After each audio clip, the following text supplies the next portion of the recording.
प्रमुख मोहन भागवत ने राष्ट्रीय सेवा संगम में समाज के सभी वर्गों के उत्थान के संकल्प का आह्वान किया है।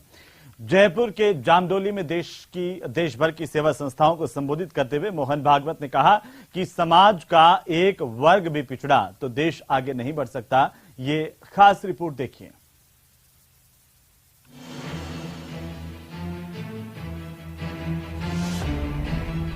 समृद्ध भारत का रोड मैप जयपुर में हो रहा तैयार।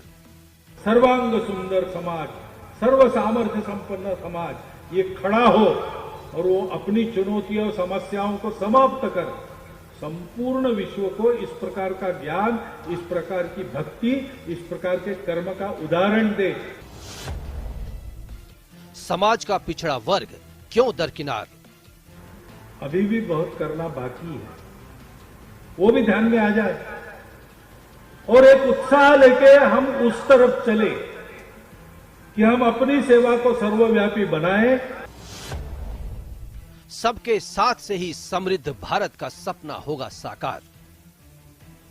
आरएसएस के अनुषांगिक संगठन राष्ट्रीय सेवा भारती की ओर से शुक्रवार को जयपुर के जामडोली स्थित केशव विद्यापीठ में राष्ट्रीय सेवा संगम के उद्घाटन पर संघ प्रमुख मोहन भागवत ने कहा कि स्थापना से ही संघ के स्वयंसेवक राष्ट्र की निस्वार्थ सेवा कर रहे हैं। भागवत ने कहा कि हमारे समाज में कई ऐसी घुमंतु जातियां भी हैं जिन्होंने देश की आजादी की लड़ाई लड़ी। इसके बदले विदेशी शासकों ने उन्हें अपराधी घोषित कर दिया। आज भी वे जीवन की बुनियादी सुविधाओं से दूर हैं, इसलिए उन पर ध्यान देने की जरूरत है। वो झुके नहीं, वो स्वतंत्रता के लिए लड़ते रहे तो विदेशी शासकों ने उनको अपराधी घोषित कर दिया, उनका नाम तक मिटा दिया। स्वतंत्रता के बाद भी वो ऐसे ही, जिनको हम भूल गए, ऐसे लोग थे। भगवान ने कृपा की, हमको दृष्टि दी, हमारे स्वयंसेवकों का ध्यान गया। संघ प्रमुख ने राष्ट्रीय एकता पर जोर देते हुए कहा कि हम सब मिलकर एक समाज बनते हैं। समाज का एक वर्ग भी हमसे दूर है तो हम अधूरे हैं। उन्होंने कहा कि भारत को बड़ा बनाना है तो प्रत्येक व्यक्ति को बड़ा बनना होगा। सेवा का कार्य गुप्त रहना चाहिए। सारी संघ शक्ति मिलकर ये काम कर रही है और भारत पूरी दुनिया के सामने अनुकरणीय उदाहरण पेश कर रहा है। सर्वांग सुंदर समाज, सर्व सामर्थ्य संपन्न समाज ये खड़ा हो और वो अपनी चुनौतियों समस्याओं को समाप्त कर संपूर्ण विश्व को इस प्रकार का ज्ञान, इस प्रकार की भक्ति, इस प्रकार के कर्म का उदाहरण दे। कार्यक्रम में उज्जैन की वाल्मीकि पीठ के प्रमुख उमेश नाथ महाराज ने भारत के धर्म और आध्यात्म से समाज को जोड़ने की अपील की। और जब संघ बचता है तो इस देश की समस्त गंदगी दूर हो जाती है और जितना भी प्रदूषण है वो सब मुक्त हो जाना चाहिए।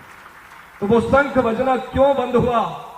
वो इसलिए बंद हुआ कि कहीं बीच में से कुछ ऐसे घुसपैठिए आए जो हमारे ही देश के लोग रहे। उन लोगों ने यहाँ एक ऐसा माहौल खड़ा कर दिया कि जिस माहौल की वजह से हमको ही कष्ट होना चालू। बहरहाल सेवा कार्यों की मजबूती की दिशा में संघ प्रमुख की अपील की गूंज दूर तक सुनाई देने की संभावना है।